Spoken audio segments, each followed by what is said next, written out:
Bueno, muchísimas gracias a Gustavo, la verdad que un lujo como siempre. Bueno, en el tercer turno es un gusto invitar a un amigo de la casa, que finalmente lo convencimos, el ingeniero agrónomo Adrián Robea, tocayo mío. Él es ingeniero agrónomo, egresado de la Facultad de Ciencias Agrarias de la UNR, de acá de Rosario. Es asesor del CREA Ascensión desde diciembre de 2012 y del CREA Teodelina desde el año pasado, en 2016. Ambos son pertenecientes a la a la región CREA Sur de Santa Fe. Ha sido gerente de producción agrícola de Cresud, consultor de ICA y asesor externo del grupo Adeco Agro. Adrián nos va a ayudar a responder la pregunta acerca de qué pasa con las coberturas para maíz tardío, ¿sí? ¿Las fertilizamos?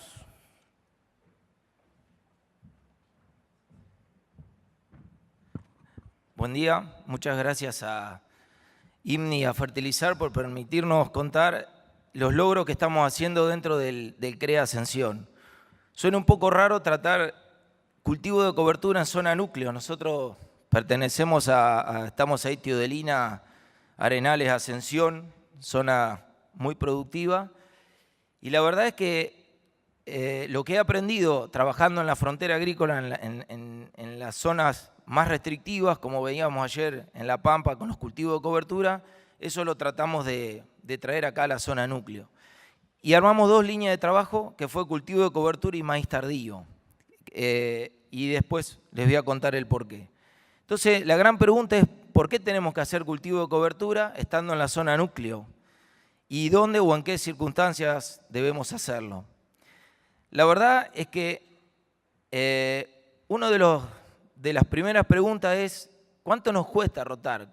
O sea, cuando nosotros armamos el CREA con Franco, lo que nos encontramos es que el 80% del área era soja y muchas empresas zona núcleo, casi 100% de soja. Entonces, si uno lo ve desde el punto de vista de La Plata, hoy hacer una soja, con los problemas que tenemos ahora, sin cosecha, necesitamos una inversión de $300.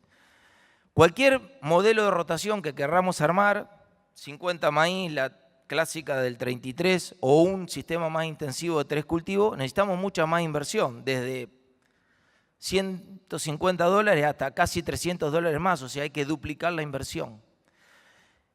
Y ahí nos encontramos con dos problemas, algunas empresas con problemas de capital de trabajo, con lo cual la plata no está, o hay que pedirla y a su vez hay que generarla.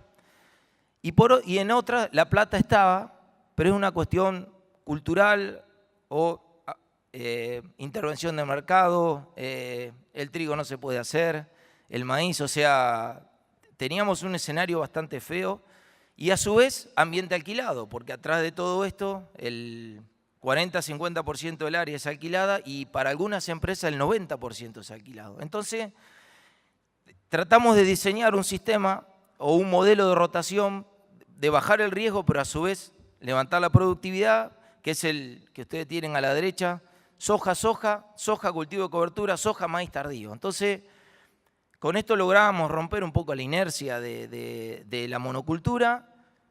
Tuvimos respuestas positivas en soja por usar cultivo de cobertura y también en maíz tardío. ¿Y por qué maíz tardío? Porque bajamos el riesgo, levantamos los pisos de rendimiento y bajamos la inversión.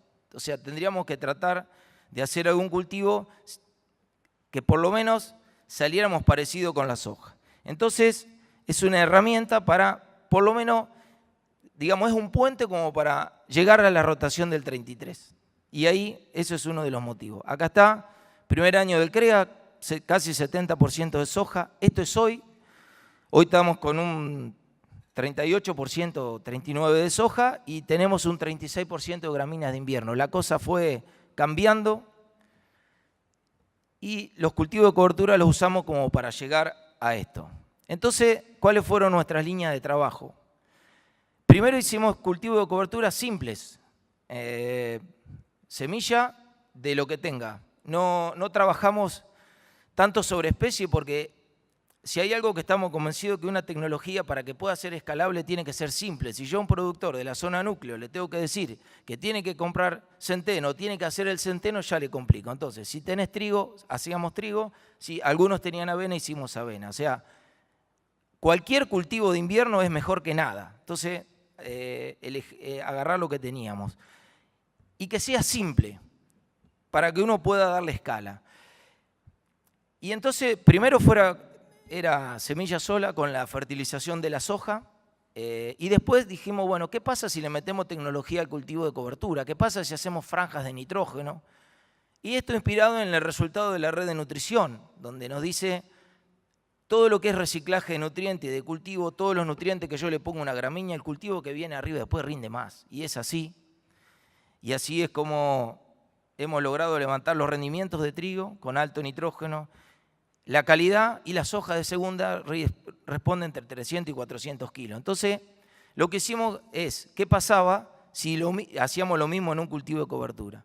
Trabajamos sobre maíz temprano y tardío, los balances hídricos, el análisis económico de cada uno. Hoy, hablar de balances hídricos es bastante complicado porque estamos saturados de agua. En realidad tenemos un problema tremendo de napas. Pero bueno, tuvimos por suerte algún año seco que nos sirvió como para determinar hasta dónde debemos ir con los cultivos de cobertura. ¿Y qué aprendimos? Hay dos pilares clave, y esto es clave y hay que grabarlo a fuego, que es consumo de agua y movilización de nutrientes. O sea, esto es, si yo manejo esto, hago que el cultivo de cobertura sea una oportunidad y si no lo manejo es una amenaza. Entonces, les pongo esto que va a ser la conclusión, pero para que se lo vayan grabando. Consumo de agua y movilización de nutrientes, las dos cosas. Acá está la típica franja de N, más N, mejor trigo. Esto está hecho con trigo. Abajo tienen las distintas dosis, barbecho. Esto fue sembrado el año pasado, el 20 de julio. No es lo ideal para un cultivo de cobertura, lo ideal es sembrado lo más temprano posible. El problema es el exceso hídrico, hizo que podamos sembrarlo tarde. Antes que nada es mejor, pero aparecen algunas cosas que hay que manejar.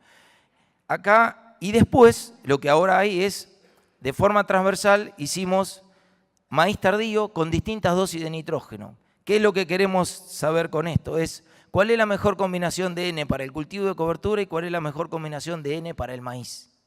Porque veíamos en otros ensayos que el N puesto en el cultivo de cobertura aparecía en el maíz tardío como respuesta. Entonces, lo diseñamos para ver cuál es la mejor combinación. Lo primero que se midió, siempre se midió todos los años, fue biomasa para ver cuánto generamos con la nutrición. Semilla sola, 900 kilos, eso realmente no sirve para nada. O sea, tiene un aporte muy bajo de materia de cobertura y de raíces, básicamente.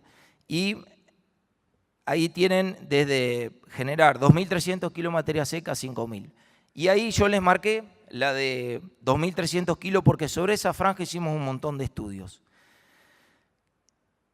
¿Qué es lo que nos da el cultivo de cobertura como extra? El manejo de maleza. Hoy en día con toda la problemática de maleza, esto es el día y la noche, malezas de invierno.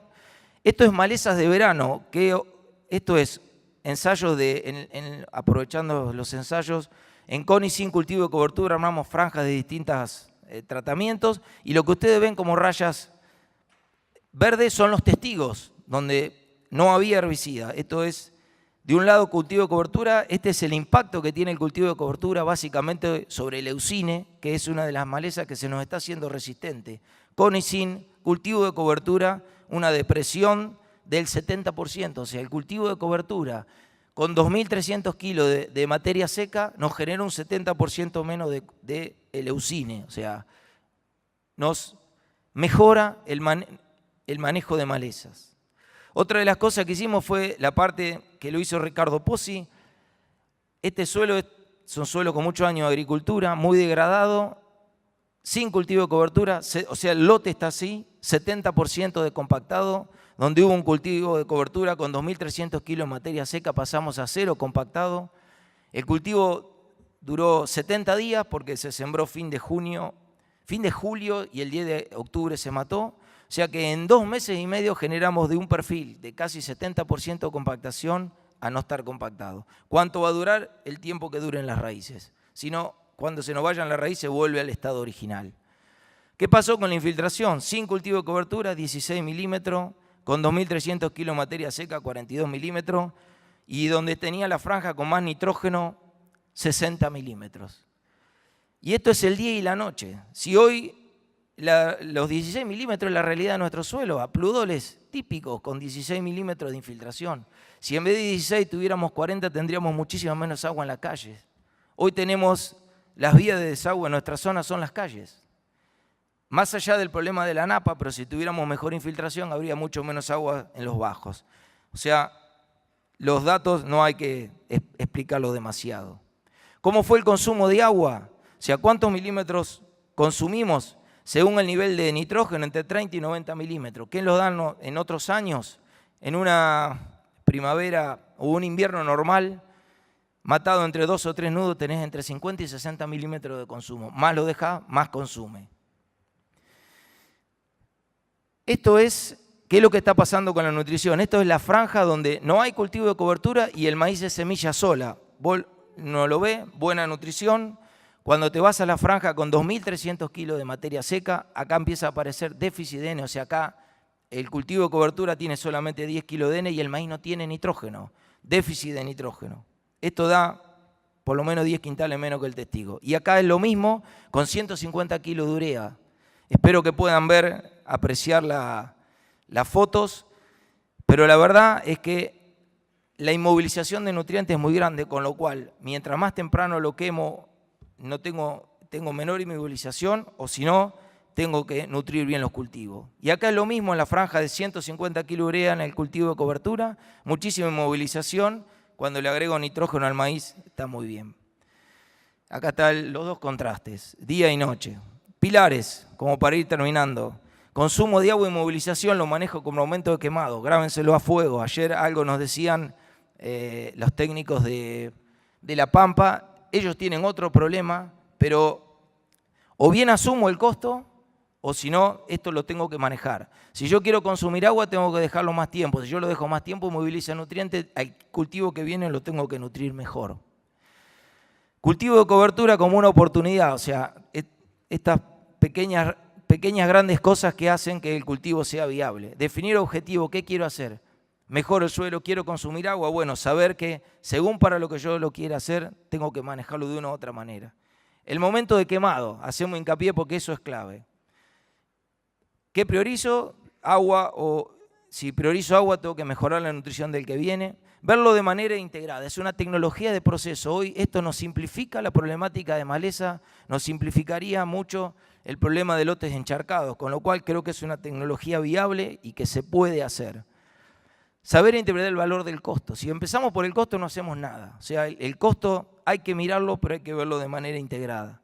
Y por último, la agricultura es un sistema de producción. Si no lo vemos así, estamos complicados y vamos a seguir con soja sobre soja, y la verdad que si la soja no tiene alta productividad tampoco es rentable. Muchas gracias.